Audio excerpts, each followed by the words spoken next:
Esse bigode aí tá responsa, hein? Braço. Fala, Brenão. Fala, Henricão, como é que tá por aí, velho? Tamo aí na balada ainda, cara. Cheguei Número da um agora, velho? madruga. Pô, pisei no Brasil como número um do mundo. Que massa, Muito, hein? Ô, muito me legal. explica, eu não sabia como é que funcionava. Isso é uma atualização que a UCI faz de tempos em tempos ou rolou alguma outra corrida que deu uma reviravolta na pontuação? Não, o que que acontece? O ranking, o sistema do ranking é de substituição, né? Ele funciona como o ranking da ATP de tênis. Então, você faz uma prova, essa prova ela fica no ranking por, no mínimo, 12 meses, e aí, na próxima atualização, essa pontuação ela sai e entra uma pontuação nova, caso você tenha feito, né? Então, o que mudou esse ano foi que a UCI estendeu o ranking para 64 semanas. Então, ao invés de 12 meses, é como se fosse, sei lá, 13 meses e meio, 14 meses, não sei ao certo. E aí, o ranking foi substituindo com um pouco de atraso. Então, agora, as pontuações que saíram foram das Copas do Mundo do meio do ano. E esse ano, como eu fiz um começo de temporada muito bom, né? Ganhei ali Copa Catalana, ganhei Araxá, Tanquatrec e tal. Eu tinha uma pontuação alta e eu fui para a Europa agora já e ganhei duas provas. E aí fui para a Copa do Mundo e na Copa do Mundo eu fui o atleta que somou mais pontos, né? Virtualmente eu fui o campeão geral da Copa do Mundo. Então, assim que tivesse a atualização dessas provas, e a atualização geralmente é depois de campeonatos continentais, Copas do Mundo e Campeonato Mundial. Né? Toda terça-feira, de segunda para terça-feira, depois dessas grandes provas, o ranking é atualizado. Ah, E aí, entendi. e aí a gente imaginava já que muito provavelmente, dependendo de como fosse o Campeonato Mundial, se eu fizesse um Mundial decente, eu provavelmente assumiria a liderança do ranking. Que maneiro, velho. Que Animal. massa. Parabéns demais. Estamos muito felizes com isso. Todo mundo, velho. Obrigado. Pô, tem sido legal aqui o retorno da galera. Tenho visto algumas coisas aqui nos intervalinhos aqui em Instagram e tal, a mensagem que a galera me manda no número pessoal aqui. Putz, é legal ver. Que massa, velho. Eu quero deixar por último para te perguntar sobre isso, sobre a recepção do pessoal, sobre como você está se sentindo. Mas quero te perguntar aqui agora algumas curiosidades mesmo que eu tenho pesadas sobre como foram essas últimas duas competições aí. Velho, me fala sobre qual que foi a estratégia daquela linha mais longa lá em Nove Mesto. Você estava utilizando aquela linha nas voltas anteriores só para os caras pensarem que era normal você passar por ali e ninguém achar que você ia atacar na última volta? Qual que era a sua estratégia, mano? Cara, pô, Foi tem por muito, aí, foi a maldade dessa, não foi? não, tem muita história por ali, eu não vou contar tudo agora, mas durante a prova, eu entrei naquela linha algumas vezes. Eu entrei na linha interna duas vezes só, né? A gente passou, no total foram o start loop mais 7 voltas. Então a gente fez aquele trecho ali 8 vezes. Duas vezes eu passei na linha interna, que era a linha que o Vader estava fazendo, o Nino fazia. A maioria dos atletas fazia essa linha interna. Só quem fazia a linha externa era eu e o Koretsky. Só que todas as vezes que eu entrei na externa e eu fazia essa linha muito bem, eu sempre segurei um pouco. Então eu entrava muito bem para medir a minha velocidade com os caras. E eu sempre segurei, cara. Aquilo ali foi assim, uma carta que eu guardei, o cara. Se eu precisar, essa é a carta que eu vou jogar na última volta. Eu sabia que eu era mais rápido. Se eu entrasse ali, fizesse bem e tivesse pernas, obviamente, para conseguir moer, né? Eu ganharia pelo menos uma posição. Eu sabia que eu seria mais rápido. E aí na última volta foi a carta que eu tinha para jogar, cara. E eu precisava pegar a ponta ali, porque eu senti na última subida, quando o Vader contra-atacou o Nino, eu senti, eu entrei na descida uns 2 segundos atrás ali, né, umas 4 bikes sobradas assim. Eu fazia a entrada muito bem da descida, então sabia que dava para reconectar, meio que reconectei. E aí eu entrei ali, cara, ali eu tinha que pegar a ponta. Aquilo ali foi talvez o momento mais crucial do dia para eu ganhar a prova. Porque depois não tinha pontos de ultrapassagem, né? Não, depois era sprint, só que assim, eu precisava pegar a ponta e abaixar o ritmo. Então eu abaixei o ritmo, tanto é que os caras de trás encostaram, né? A gente foi para Chegaram, um virou uma sprint com muvuca, sprint 7 com 10 caras, pessoas. mas assim, eu tinha que estar na ponta e eu tinha que estar fora do vermelho, cara. Se eu estivesse fora do vermelho, eu sabia que eu ia bater todo mundo no sprint. Então, pô, eu tinha que estar na ponta. Aquele trecho ali do AC/DC, do Rock Garden, eu sabia que não dá para ultrapassar sem você arriscar demais. Quase Então, nenhum dava, né? O pump track ali também não dava para ultrapassar. na saída do pump track dá para ultrapassar, mas ninguém já forçou para ultrapassar. Eu segurei no pump track, eu saí do pump track lento e eu forcei um pouquinho. Você vê que o grupo ali, né, o quinto e o sexto, eles dão uma estilingada já assim. Então eu saí do pump track, fiz uma linha diagonal assim, mergulhei para os rollers. Aí ali eu estava recuperado já para o sprint. Aí quando eu dei a pancada Você seca. não estava nem aí nesse sprint, se o nego ia ficar na roda, se ia puxar Não, alguém, se ia ter, não teve estratégia de sprint, né? Foi meter a porrada não, lá. eu tinha o timing certo ali de onde que eu ia acelerar a bike, de onde que eu ia realmente botar a potência, né? Mas, cara, eu estava muito convicto que eu ia dar uma pancada muito forte ali. Que maneiro, Um velho. sprint bom para mim, eu me senti bem no dia para isso. Todos os momentos da prova, quando eu conseguia recuperar um pouquinho, eu sentia que eu tinha mais do que todo mundo para sustentar. Então, a minha dificuldade no dia talvez era eu não tinha as pernas no dia para dar uma pancada ali no começo da última volta, abrir e segurar isso. Mas eu Tá. sabia que se eu tivesse junto e o ritmo abaixasse um pouquinho, eu tinha um pouco a mais do que os caras. Então, quando eu fui pro sprint ali, eu tinha muita certeza, cara, que eu ia ganhar. Ali não Que maneiro, velho. tava muito muito pleno ali para chegar na linha. Mas foi uma estratégia meio diferente, né, do que você vinha aplicando em outras Copas. Você acha que você descobriu assim uma fórmula que dá para ser aplicada mais vezes? Não, é, a estratégia foi diferente porque a minha leitura do dia foi diferente, a minha confiança no dia foi diferente também, e porque o Nino estava muito bem, mas a prova ainda estava cheia, tinha muita gente ali. Então, eu tive que quebrar o padrão, o meu padrão, para trazer talvez um pouco de dúvida na cabeça dele. Eu acho que eu fiz isso, cara. Sinceramente, eu acho que nesse dia ele era o cara mais forte, mas e ele lê as provas muito bem, mas, cara, essa prova eu consegui antecipar todos os momentos dele. Aconteceu muita coisa dentro da prova, não sei se a galera consegue perceber assim, mas eu fiz Não. uma prova muito, muito boa, Tem cara. algumas partes da transmissão que a gente não vê a pista, né? Tem pontos cegos de transmissão, mas, cara, foi incrível. Foi um jogo de xadrez, né? Você ganhou, foi no xadrez. Essa foi no xadrez, cara, assim, foi jogar xadrez com 180 batimentos de média. E E aqui, outra foi uma pergunta coisa que que eu eu queria te... trabalhei muito, né, cara, assim, eu venho me preparando muito para bater o Nino, né? E aí quando eu falo isso, as pessoas acham que eu tenho birra com o cara ou não sei o que lá. Mas é porque o cara é muito bom, ele é muito acima de todo mundo no jeito de competir, né? Ele é obviamente muito forte, muito técnico, muito isso e aquilo, mas estrategicamente ele é muito acima da média.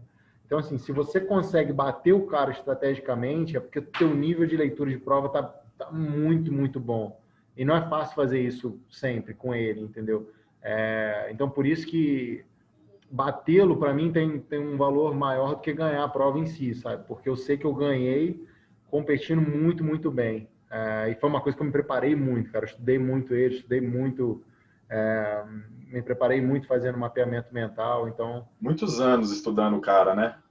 foi muito legal, assim, sabe? Finalmente eu ganhar do cara, e eu sinto que eu ganhei com autoridade, sabe? Assim, eu realmente bati ele no dia. E ele realmente estava bom naquele dia, né? Vale salientar isso. Ele estava forte. Tava muito forte. Ele Ele dominou a prova, estava né, com uma cara? sede fodida, né, Vancini? Ele estava... Era um Rolou, assim, recorde. das etapas de XC, rolou uma postagem dele que, assim, ele mencionou você, ele pôs foto sua, ele viu que ia ser um embate forte, né? Ah, é, assim, cara, eu acho que ele queria muito essa vitória, cara. Se ele me batesse, porque assim, a gente teve alguns duelos ali, mas a gente nunca teve. Eu nunca cheguei no nível de ficar brigando para ele, eu ser o cara da prova com ele, né? Ano passado, assim, eu tive próximo da vitória e tal, mas sempre tinha, né? Quando eu perdi em Andorra para ele, o Fluker estava no mix também. Quando eu perdi em Legeu, o Cash Baumer estava no mix também. Então, não foi uma prova mais brigada, assim, né? Não foi o duelo eu e ele. E essa prova, apesar de estar mais cheia ali, cara, foi eu contra ele, assim, na segunda volta eu sabia que era ele o cara a ser batido na prova.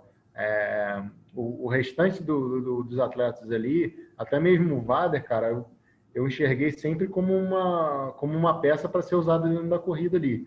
Mas o cara ser batido, a atenção estava no Nino, cara, o A tempo inteiro. ameaça era só uma, né?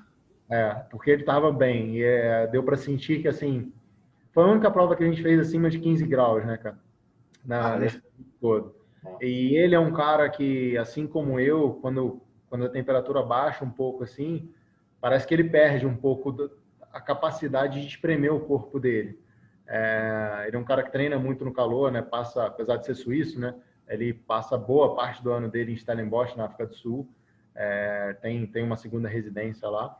Então, ele é um cara que funciona muito bem no calor, né? Ele funciona muito melhor no calor, em provas mais quentes, do que em provas mais frias. Você vê que os resultados deles, assim, as performances deles que não foram tão boas, sempre foi no frio.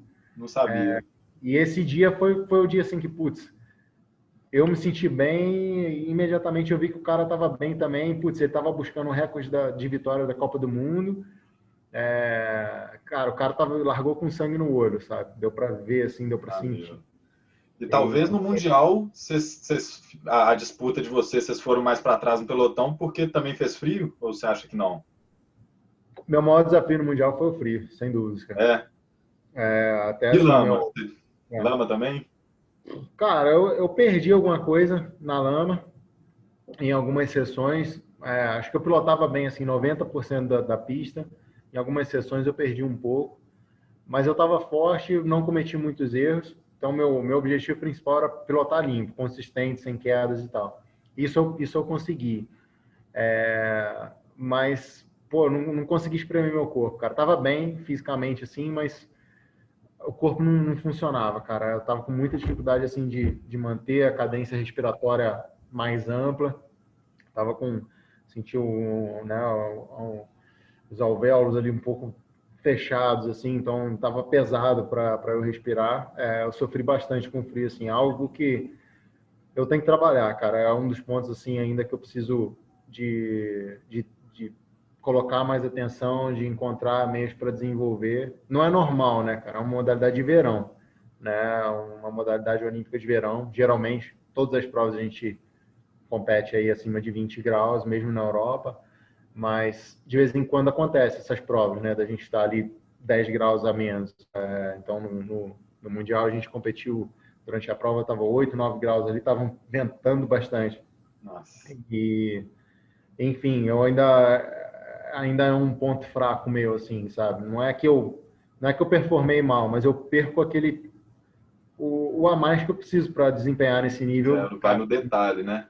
Não, Mas a impressão que eu tive nesse Mundial foi que lá a Leogang criou um plot twist tanto no XCO quanto no downhill. Não sei se você assistiu a prova de downhill. Assistir. Foi animal. Aquela galera, assim, os preferidos virando a bike e esqueci o nome dele que ganhou. O cara, imagina o momento de tensão que foi para ele lá. Mas voltando a falar sobre o XCO, a impressão que eu tive é que os caras que foram bem são, por exemplo, os europeus que têm a escola lá do cyclocross, que competem cyclocross sempre. E a condição da pista era aquilo, né? Tinha os carrega-bikes lá. Isso, por mais que olhando no vídeo você tenha feito o carrega-bike na mesma velocidade que os caras, às vezes isso minou mais sua energia. Você tem essa sensação? É diferente, cara. Eu até tento trabalhar um pouco nessa questão de sair e subir na bike. Eu acho que o que muda mais, Breno, é o tipo de pedalada, cara. Né? É aquela pedalada mais pesadona, mais distribuída, assim. Você não consegue, sabe, sair do cilindro e marretar, né? Então, isso para mim é uma coisa que eu faço muito, sabe? Eu ataco muito o percurso. E aí, essa limitação de movimento, às vezes, parece que vai minando alguns atletas, sabe? Você vê que alguns atletas têm um pouco mais de dificuldade do que ter essa pedalada mais soltinha, mais leve, assim, né? Pesando a bike nos lugares certos, tirando peso nos lugares certos. É uma corrida, assim, que você precisa andar muito menos agressivo, né, cara? Você não consegue botar força nos pedais mesmo, né? Você tem que andar mais macio, mais achando os lugares certinhos. Não dá para você andar bombeando muito a bike, né? Usando muito pump. Pump. Então, é um tipo de distribuição de força que muda muito, né? Você vê que pô, a gente teve um pódio diferente ali, né?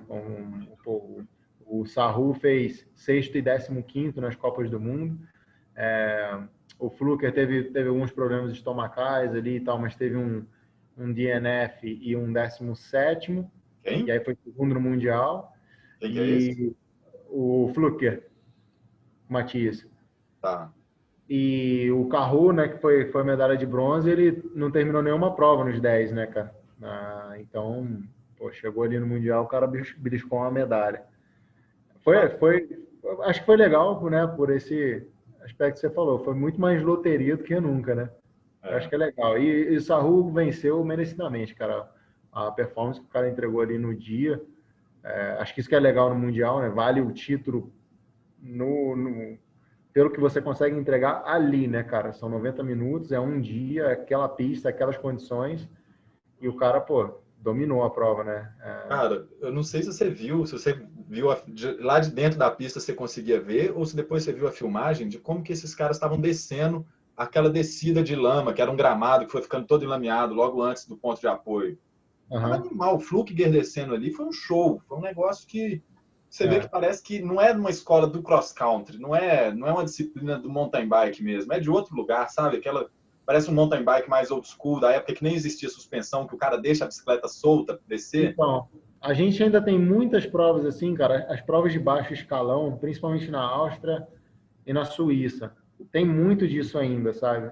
São circuitos menos trabalhados e tal. Então, acho que quem consegue, ou quem compete mais e rende mais nesse tipo de prova, acabou desempenhando bem ali.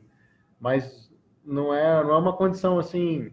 É desafiador, cara. É por isso que eu falo que depois da prova lá, né, muitas entrevistas, muita gente veio perguntar: o que você acha que foi válido? Isso validou um título mundial? Eu falei, cara, foi desafiador pra caramba. Então, eu acho que o cara mereceu a camisa de campeão. Performance que o cara entregou em condições que foram. Não é normal, sabe? Não é o cross-country típico e moderno que a gente está acostumado, né?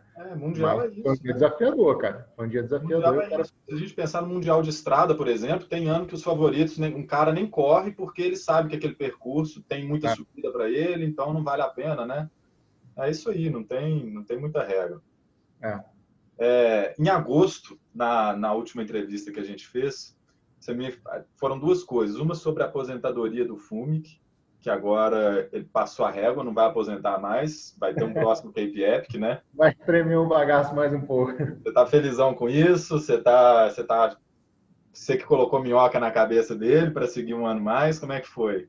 Não, nunca nunca forcei ele nesse sentido, né? Nunca tentei induzi-lo, porque eu sei o que é essa vida, né, cara? E assim, pouca gente entende o que realmente é ser um mountain biker profissional. E o cara tá vivendo isso há 20 anos praticamente, né? Então, acho que chega um momento assim que quando a pessoa decide que precisa parar, é porque precisa parar realmente. Mas foi muito dele, sabe? Ele quer muito fazer mais uma temporada. Então, eu fiquei muito animado com isso. Isso implicou muito também na minha renovação com a Cannondale, né? Durante o começo desse ano, eu cheguei a considerar se talvez, né, para minha fase final de carreira, eu não precisaria mudar e renovar um pouco, né? Sair um pouco enfim, ter novos desafios. Mas, cara, eu acabei, né, muitas reuniões aí, conversei com outros times, recebi boas ofertas até, mas é o lugar onde eu pertenço, cara, é onde eu assim, me construí como atleta profissional, né? E não me vejo competindo em nenhum outro lugar no que resta da minha carreira. E o fato do FUMIC permanecer mais um ano, assim, para mim é especial, cara. E vamos embora para mais um KPF, que é a última chance, de verdade. Espero que a prova aconteça dessa vez. E vamos embora, vamos se preparar e o objetivo é ganhar. Legal, isso é muito bacana, velho. É legal demais ver uma equipe assim funcionando tão bem, né, com bons resultados e que vocês têm um sentimento muito de família, né? Tem uma amizade muito grande. Eu vejo sempre que você fala da equipe como um todo, aí, tanto dos meninos que são os seus atletas, né, Roland, Pedro, Marcelinha, Edinho, e quando você fala todo o staff que vocês têm aí, né, mecânico, fisioterapeuta, psicólogo. A foto que você tirou assim que você ganhou lá a Copa do Mundo, que você chega na barraca e tiraram todo mundo, aquilo ali não tem preço, velho. É muito legal. Acho que isso não acontece em nenhuma outra equipe, sabe? Acho que isso, lembrando desse momento, sim, cara, acho que reflete muito bem, sabe? O que essa equipe se tornou, né? O que aquele grupo ali se tornou. Então, isso não é uma coisa que você vive num ambiente profissional comum, sabe? Então, isso para mim, pela minha cultura, né? Pelo meu jeito de ser, pela minha história, isso tem muito valor, pesa demais. Massa, que legal. Para gente finalizar aqui, você já participou de uma Olimpíada em 2016, né? E você já provou que agora você é o candidato preferido para 2020, 2021, né? Essas Olimpíadas não tem muito bem um local, um ano definido. E você já provou também que você é um cara muito mais versátil e multidisciplinar do que o atual campeão olímpico, Nino Schurter. Apesar dessa diferença, você acha que você divide a mesma capacidade que o Nino e o Absalom também teve de trabalhar em mais de uma Olimpíada? No seu caso, seria Tóquio e também Paris, que não está tão longe. Paris vai ser só 3 anos de diferença de Tóquio. Você acha que você é um atleta que tem condição de 2 Olimpíadas, por exemplo, dentro dessa multidisciplinaridade que você tem? Pô, que pergunta complexa, Breno. Tô cansado para responder, cara. Vamos lá de boa aí, velho. Pera aí. Deixa eu dar uma golada. Pô, puxou fundo nessa. Quer dizer, não estou indo tão longe. Direto você deve receber umas perguntas assim de e aposentadoria, que plano você tem para quando você parar de andar de bicicleta? Não é tão longe assim, mas porque a gente está vendo uma onda de atletas que são especialistas, tipo 8 vezes campeão de cross-country, e uma onda diferente, que é a sua, que é um KPF, que quer maratona, cross-country, short track. Isso é impressionante, essa gama que você tem. Mas aí a minha dúvida é, existe também uma longevidade, por exemplo, para 2 Olimpíadas, que é algo impressionante se a gente pegar o Nino Schurter, deu trabalho nas últimas 3 Olimpíadas. Nós temos a Jaqueline Mourão, que tem 5 Olimpíadas nas costas, junta com as de inverno também. Você se sente nesse patamar aí de... Cara, Breno, assim, eu não consigo te responder porque acho que depende muito dos acontecimentos futuros, cara. A minha grande motivação na minha carreira, assim, sempre foi quebrar barreiras, sabe? Sempre foi buscar coisas novas, buscar novos desafios, né? Então, assim, eu não sei o que eu vou conquistar no ano que vem, em 2022, em 2023. Depende muito de como as coisas forem para eu ter a ambição, a motivação suficiente para ir para mais uns Jogos Olímpicos, pensando em ganhar. Acho que depende muito do que for acontecer, sabe? Eu me tornei esse atleta versátil, né, que você está falando, de conseguir competir aí bem. Pô, já venci short track, Copa do Mundo, né, 3 vezes, título mundial de maratona, agora venci no cross country, Copa do Mundo, e faço bem, né, ultramaratonas, o que não é comum, né? Isso não acontece com frequência no mountain bike, mas para mim eu vejo que a razão para isso foi principalmente enxergar novos desafios, sabe? Quando começou o short track da Copa do Mundo, cara, as primeiras provas eu não consegui terminar na primeira fila, cara, não conseguia fazer top 8. E depois que eu peguei a minha primeira vez na primeira fila, eu fiquei pouquíssimas vezes fora do pódio e fui perder a primeira fila de novo só agora que eu caí em 9 meses. no primeiro short track, terminei na 12ª colocação.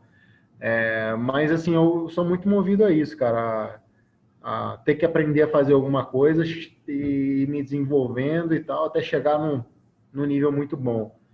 Então, pô, não sei, eu acho que fisicamente eu tenho a capacidade de competir, né, bem, eu acredito realmente que eu ainda não estou no meu melhor, né, a gente já conversou sobre isso, acho que agora eu estou entrando na minha fase realmente boa, né, de maturidade fisiológica, e eu ainda estou aprendendo muita coisa, então eu não acho que eu ainda estou performando no meu melhor, cara, não me Não. vejo na minha melhor versão, não.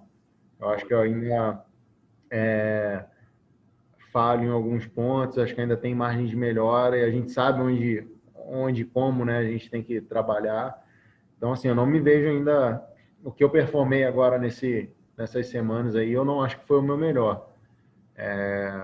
E aí vamos ver onde que o meu melhor vai me colocar e depois que a gente vê, né, É, quantas caixinhas aí eu for preenchendo, a gente vai planejando o futuro também. é porque a última vez aí em Petrópolis, eu te perguntei como que você tá, como estão seus treinos aí durante esse período tão confuso, e você me falou, não, os treinos nunca tiveram tão bons. Eu estou no meu melhor, estou na minha melhor performance. Você botou essa carta na mesa aí. Inclusive, eu te pergunto, agora que você provou para todo mundo que você realmente está no seu melhor, que você ganhou corridas importantes assim, você teve algum recorde de potência? O que numericamente falando, tem alguma matemática que te mostrou isso? Não, eu bati bons números, mas bati bons números na minha temporada, assim, mas não cheguei nem a bater recorde de números pessoais, não. O Christian, Calma, Cris, já vamos acabar. Mas bom, não cheguei a bater nenhum recorde, assim, sabe? Números que chamaram muita atenção. De fato, assim, eu estou muito bem, né? Cheguei muito bem para essa viagem na Europa. A gente se encontrou lá em agosto, né? E eu estava acredito que na minha melhor forma até então. Quando eu falo que eu não estou na minha melhor versão, é analisando o jeito que eu competi, o que eu entreguei nas provas. Ainda tem muitos pontos pequenos, assim, falhos, sabe? Que dá para desenvolver, que dá para melhorar, que demanda trabalho e tempo, então, e que é real, assim, o desenvolvimento, sabe? Então, por isso que eu acho que, cara, se eu só manter o meu físico, meus resultados vão ser melhores. Por vivência, assim, foi a primeira vez que eu ganhei. Quando você ganha a primeira vez, é a primeira vez que você tem que lidar com um monte de novas situações, sabe? Então, tudo vai absorvendo, cara. Tudo você vai... eu preciso muito das experiências, né, para ir crescendo. Sempre foi assim. Então, acho que ano que vem, se tudo correr dentro da normalidade, eu ainda acho que eu vou performar melhor do que esse ano, se Deus quiser. pô, que massa, velho.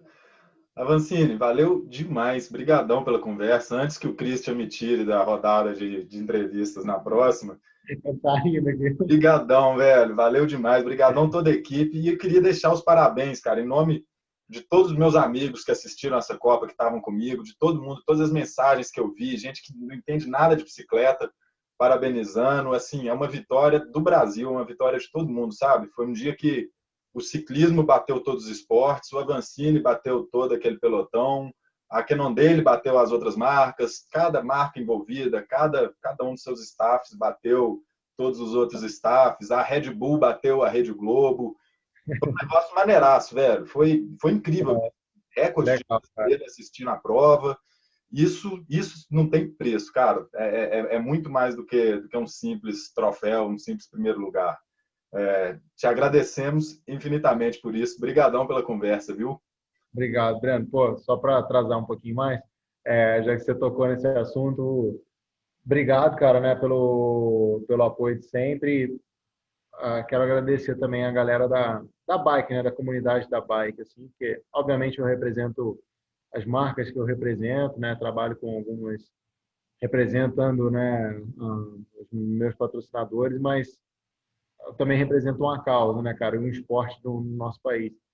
E para mim é muito, muito especial, cara, quando eu vejo outras marcas, sabe, pessoas que teoricamente são concorrentes, né, dos meus parceiros, reconhecendo feitos assim, entendendo que Pô, tem o ganho pessoal, mas acima disso está o ganho para o esporte, né? Então eu fico muito feliz, muito agradecido que as pessoas que estão trabalhando com bike no Brasil enxergam que acima de qualquer marca vem a bike em si, né?